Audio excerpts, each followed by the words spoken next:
Two. Welcome to Wayne's World and Kelly Video Podcast, episode 26. Kelly, how are you? I'm excellent. How are you?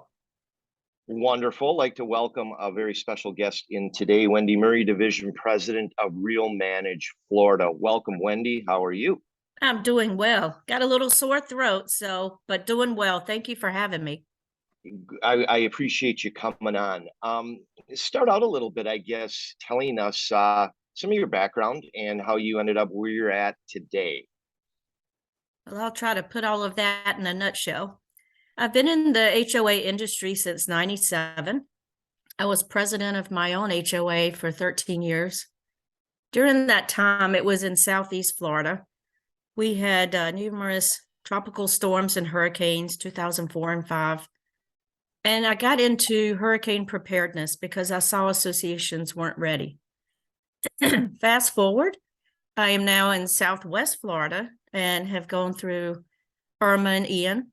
And disaster preparedness is still one of my passions, as well as community association management, education.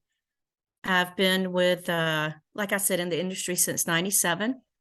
I've been an executive with a management company in Southeast Florida, Southwest Florida, Hilton Head, South Carolina, Charlotte, and Georgia. Wow. So I've got several years. My hair is blonde. So yes, it's from the bottle.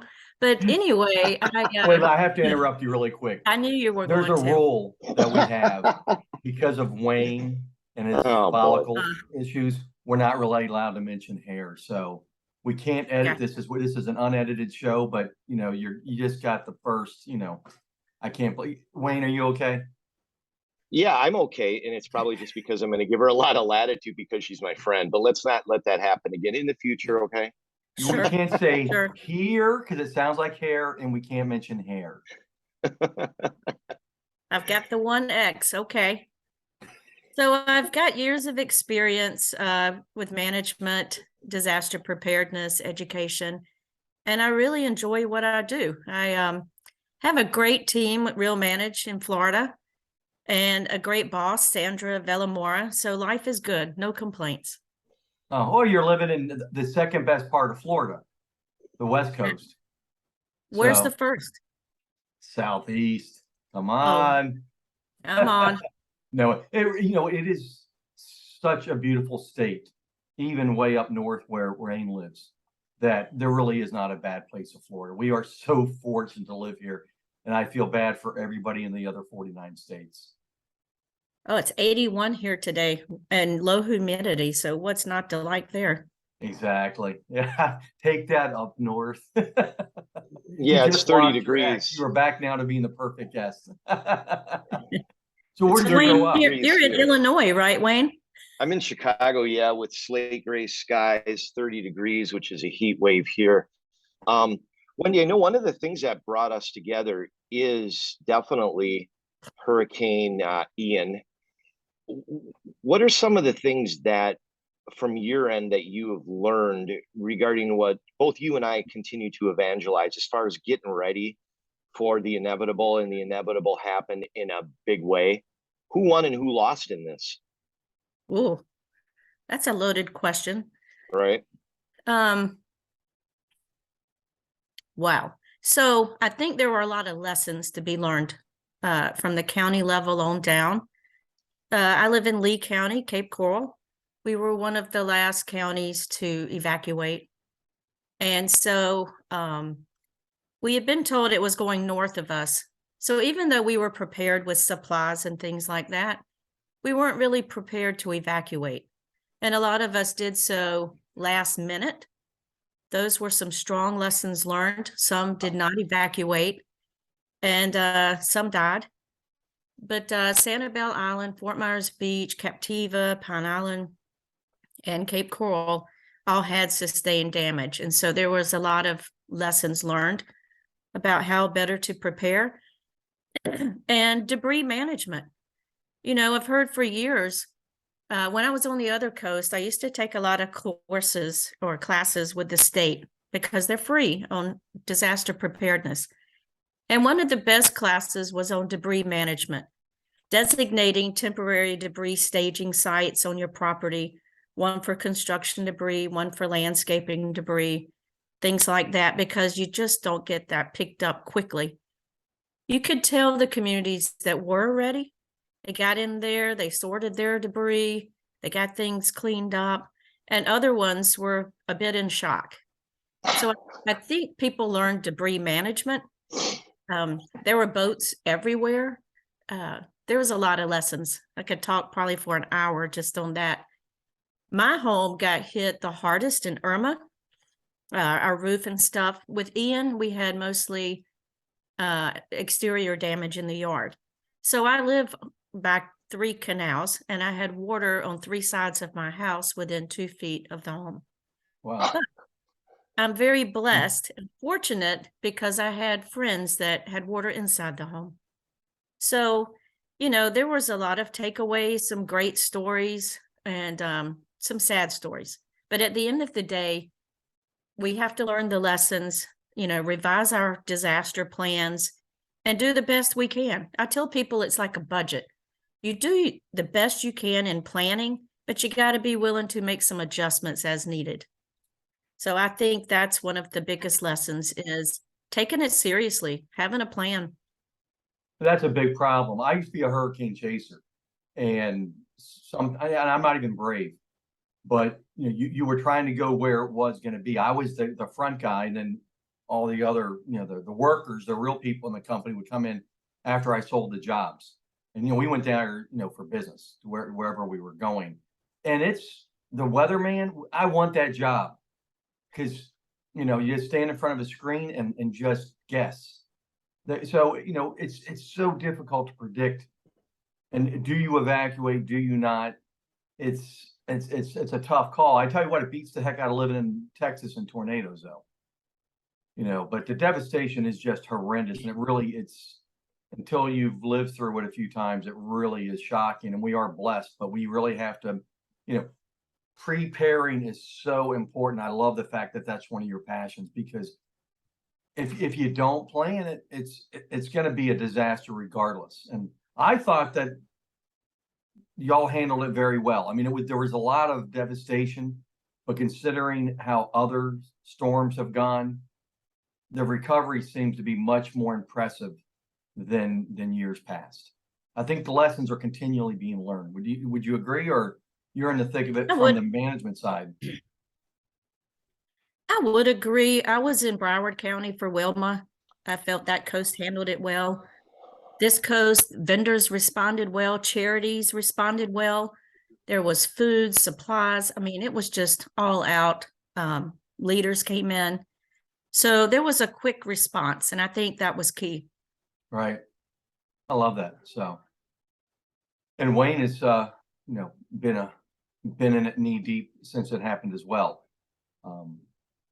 So Wayne, what do you think? You've seen a lot. Well, I know that. Well, yeah, this is the 15th hurricane I've worked, so I've definitely seen, you know, a proper way to do it, a proper way not to do it. One of the things that I constantly evangelize with our clients is the importance of a priority service agreement. And we'll use Wendy's company, for example, as several associations did sign up for that, and the importance of it, which basically means when something happens, is the first response is a priority. Wendy, talk a little bit about that, between, you know, the relationship between a trusted business partner and a management company, and about how properly done and executed that the boards and the homeowners can definitely have a leg up on everyone else that didn't sign it, unfortunately. So one of the things our managers did was get those agreements in place beforehand. And that gives you time to vet vendors and companies, the licenses they hold, the resources they have. But it's like a friend. You see how a friend is when you need them. You see how vendors are when you need them. Is the roofer really going to be there? You know, is the gate company or elevator company, are they really going to respond? And I have to say, bragging on you a little bit, Wayne, you did call, text me, and tried to reach me multiple times to make sure I was okay right after the storm. And That's heartwarming because you know that, you know what, you mean what you say and you do it. So our managers were in a good position. They already knew their vendors. They already knew their resources, had these agreements in place. There was a few associations that may not have had one, and they tried to do last minute scrambles to get one in place. I was on my HOA board for 13 years, and I can tell you, every now and then you make a good decision in haste, but that's not normal. I mean, you want to have time to vet this, read it, understand it, and look at the resources. So I have to say those that had agreements in place really weathered the storm well because they knew who was responding and they came out and handled it. I guess that's where the weather the storm came from. That was perfect. I like that. But being prepared versus reacting, so huge. It's huge in your business period, but boy, and when situations like this happen, from our standpoint, we're owners reps, so we handle major renovation, restoration, beautification projects. And people, you know, we'll talk to the client before we contract with them, and they'll talk about hurricane preparedness for, you know, the scaffolding, in the swing stages.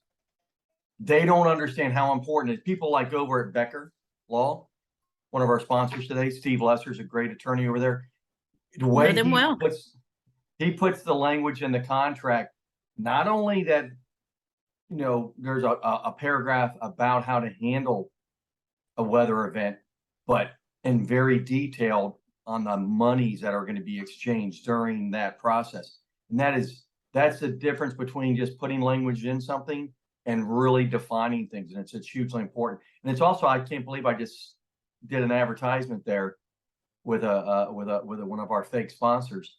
I'm really getting the feel for this. So anyway, so that's all important. We got a few minutes left. What else can we talk about? Like where did you come from? Where were you? You said you were on a board for 13 years. What were you doing? Was that before you got into property management? Well, I got on the board before I became a manager, yes. So what were you doing then? I can tell you that I worked for American Airlines for 20 years. Wow. About 20 years. And but what I can tell you is that there are different CAMs listening maybe throughout the nation, and maybe they don't get hurricanes, but they need a disaster preparedness plan for every association they manage. You've got to have a hard copy too, in case you lose electricity.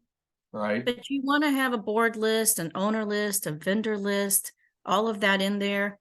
You want to have a site plan, site map, indicating where's your debris staging areas, where's your life-saving equipment, where's your generator, things like that. But the key is to be prepared, to have a plan, talk with your vendors, know who's going to do what before and after the storm, and then print it out, have a hard copy, because I can tell you, after Ian, I didn't have electricity for 2 weeks and my cell service was spotty. So having that hard copy plan really helps you. So no matter where a manager is managing, I always encourage them to have a disaster preparedness plan. It could be an ice storm, snow removal, tornadoes, earthquakes, and then floods, what we deal with, fires, which are terrible. Oh my God. So yeah. So 20 years as American Airlines, 13 years on a board, which means you must lose a lot of bets to have to be on a board. But so does that help you? You know, 13 years of being on a board, you've got to be using that when you're talking to boards and say, listen, I feel you. I've done what you've done.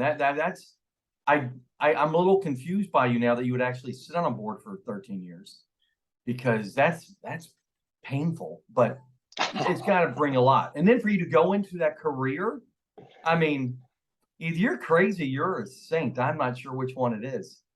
Probably both. I have to say, when I first got on my HOA board, we didn't have all these board certifications. So the first couple of years, I would say, was a bit painful because we didn't have all that education, but we got it, and we got some of it on the job. Now there's so many board educations, webinars. I think it's great for board members, the opportunities that exist. I see it from their side because they're volunteers. They Right.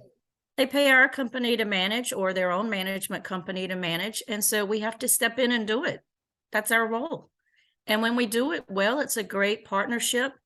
When the board is professional and acting timely, it's a beautiful relationship, and you can see the changes in communities as they evolve. Right. Yeah, some of them want to be in control and in power, but the great ones that serve on boards are the ones that go to the L&L Expos. We have one coming up in West Palm Beach. Looking at my calendar on the 22nd of this month. And there are a lot of classes are provided. And it's great to see board members. You'll see the board members that attend just to attend to be with their friends, but you get the other board members that are really in there and they're really gathering as much information as they can. They're asking great questions. They go around the expo. They're figuring out who's good. They're not just grabbing tchotchkes.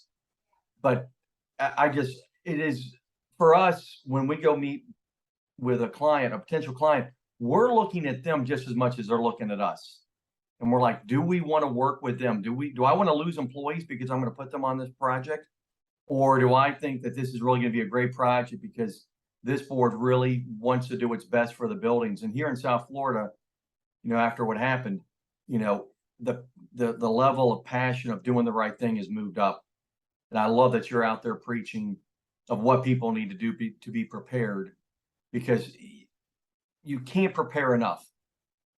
It's because you guys, you lived what happens when the event happens and sees the difference. And you make a good point, excuse me, about board members. They're the decision makers. So we gather the information, but at the end of the day, they make the decisions. Right. And they have that responsibility to take action. And if we give them great information, they can make great decisions, hopefully. Yes, and it's a relationship, and hopefully it's two good partnerships, the board, exactly, management company, and vendors. I get so excited when last week I'm in a meeting overlooking the water and down in Miami and South Beach, and two great managers and a great board, and the three of us walked out and we're like going, we want to do this business with them. It's a very complex, a lot of projects going on at once. They're going to spend a lot of money. We feel we can do a great job with them, mainly because they were very eager to do a good project, where other ones are just, I don't know, they just want to fight you on all the things that we know better about. And I'm sure it's the same thing on your side, where when y'all are looking to bring out a new community and a new building, yeah, you're going to walk out sometimes going, I don't know if that's really somebody we want to, I don't know if I want to close this deal. Well, thank goodness it doesn't happen that often. Most boards want to do the right thing. I have to say, I love walking buildings, and we're going to start doing some quarterly field trips with our managers and walking buildings and checking out things. I love it. That's a great idea. If you don't love what you do, then do something else. Exactly. But the same thing with board members. Some of them have been on the board for years. I was as well. You've got to keep that genuine interest in doing the right thing for the community, and take advice from some of the professionals, your law firms and others. And your engineering firms, like M2E. Hey, I know M2E. I know Misha. Yeah, there you go. So they're sponsor of today's show, but not really. I just have their mouse pads. Oh my God. You sure it was a mouse pad and not a jar opener? That was the one from Becker Law. So Polly called them, why don't you mention us? So what else do you do in your day or in your weekends? What else? American Airlines, what'd you do for them for 20 years? Wow. I worked in RDU in Miami with the aircraft. And so. What's RDU? Say what? I don't know what RDU means. Raleigh-Durham. Raleigh-Durham International Airport and Miami International Airport. Yeah, I got started early in life and traveled a lot. Now I'm more stationary. This past weekend, I went to 2 concerts, one Friday night, one Saturday night. So I keep clearing my throat because I have a sore throat. Because you were singing? I was singing and yelling and, you know. No, But was I this love local Say what? bands, big bands? Big bands. Friday night was Big Daddy Weave. Saturday was Toby Mac. Oh my And golly. My pastor from Virginia, Barry White, and he's not Barry White, but he is Barry White. He was a classmate and friends with him, and I went to church with his sister, who unfortunately passed away a couple years ago. But and Big Daddy Weave, oh my golly, love him. that's 2 great concerts. I love music. I listen to music as I'm going to meetings, properties. It just is so positive, but I'm paying the price now. That's why my voice is kind of weak and I'm drinking all this coffee. So, Right. but on the weekends, I try to have fun outside or watching football games. I love sports. So who are you predicting for the Super Bowl? I love the Chiefs. I gotta love Mahomes. He is. How that guy played in the last game. I'm like going, I gotta hang now. I don't know if I can work today. This guy is just destroyed, and he's still out there making it happen. And I'm originally from North Carolina, so I'm a Panthers fan and a Tar Heel. But in the case of the Super Bowl, definitely Mahomes. Yeah. But win or lose, it should be a great game. I used to live in Philly. I'm from DC. I've got a ton of Philly fans that are watching the show today. I think they just flicked right off, so they missed the end of the show. But it's okay. I'm just looking forward to. I've got some money in the block bet. I'm a big gambler. What do you call it? Where you give them money and if you win a quarter, yeah. So I'm hoping. I just want to win, 2 of the 4 quarters. That's my goal. There you go, and then you buy lunch, right? And then Barry White's going to say, "Hey, can you send me 10%?" I'm like, "Okay, checks in the mail." And I love that you saw Toby Mac. Boy, that guy puts a high energy concert on. Oh my goodness, yes. It's you walk out, you're just walking 2 feet off the ground. So, have you seen the movie God's Not Dead? Yes. Did you see God's Not Dead 2? No. It was a wonderful sequel, and then 3, not so good. It's kind of weird. So, we're trying to cover as many different things, so people go, "Oh man, all they talked about was weather, bad events happening." But or Wayne's hair.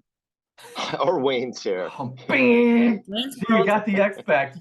I got the second X. No, I know you got it. It went away because you said something good, and then now it's back again. So you got to say something good in the next couple minutes. If not, you're going to be the first one to leave the show with an X, and that's not good. Well, I'll actually give her a good opportunity to finish strong. So, Wendy, unless I see you at any upcoming trade shows, I do believe the next time I'm going to see you probably in person is going to be at the RealManage award show, I think, in Dallas. Isn't that coming up? What is it, like April 24th or something? You're on it. Yes, in April. It's our leadership conference. That's it. Yep. I'm so excited to go. We have such a great team. Yes, I drank the Kool-Aid. There's not a perfect company, but this one's perfect for me. So awesome. I really like the team, the collaboration. So I hope to see you before then, but if not, I'll see you in Big D. The 24th of March, another 24th, the month before, there's going to be the Naples Expo. Will you be attending that? I will. By LNL? Yeah. And CAI has an upcoming one as well. Yeah, I will see you. Was that a Flanagan's Cup? Yeah, I was sitting there saying, and Flanagan's another one of our sponsors. They won't be there on the 24th, but they really have good food. They do have good food. One of our clients is actually on the advisory board or something for them. I didn't know they actually had one. I'm not sure. I don't know if he picks out stuff for the menu because he's a good eater. Me too. I'd love to have that job. So I'm looking forward to seeing you over in Naples. Yes, for sure. Is Wayne going to be at that event? I'm going to be there. I got all the L&L ones coming up in the middle, the latter part of February. Trade show season is definitely upon me. It starts Friday at the CAI Illinois show here in Chicago. So, Wendy, why don't we do a seed to table happy hour after the Naples. We can announce it right now. We're going to have a happy hour after the trade show at Seed to Table. We can do it at Seed to Table, but we can't do a live podcast from there because that place is way too loud. No. Crazy, We're doing bro. a live podcast in West Palm Beach. Got it. Okay. I'm Nice. down with that. Down with Yeah, that that's for going to be sure. interesting. Wendy, thank you. Thank you thank you again so much. for It's your a time. pleasure. And I'm looking forward to seeing you in the very near future. And Kelly, appreciate you, bro. And have a great rest of the week, everyone. And before we close, Yes. WRG Water Restoration Group, they also are very good at helping people after a big weather event, or if you just have a pipe break in your building. Awesome. I just want to see Appreciate how the many fake shameless commercials plug. I can do. I look forward So, to seeing you, Kelly and Wayne. Thank you It's gonna so be much for the fantastic, and- opportunity today. they Thanks, have Wendy. great burgers at Seed to Table, so hopefully I can get you one. Oh, I after like the- burgers. Oh, And thank you had Chris Ayub last week. Great guy. Chris was Yeah, that was amazing. fun. Yeah, we Yes. have been fortunate. We've had 26. Well, not okay. We've got except for when it's just been Wayne and I a couple episodes. We've had incredible guests. It's funny. I've had more people reach out to us and say, "Listen, always have a guest because you guys for 25 minutes ain't really worth our time." Well, and of course, I got my new background today, and yours looks great too. And then Wayne, So does Yeah, mine. I'll have to move around too there. Wayne, what's the name of your company again? American Building Contractors. Okay, while you're in Chicago, let's give a big shout out to Ken McKendry, my friend. He's got a retail business up there doing siding, windows, roofing in Chicago for houses, individuals. I think I don't know if he does bulk stuff like you do, but Ken said to tell you hi. Awesome. Appreciate you both. Okay, we're really closing out. Wendy, thanks. Looking forward to Thank you. having you on again and seeing all the great things that you're doing. And Wayne, I will talk to you soon, brother. Adios, everyone.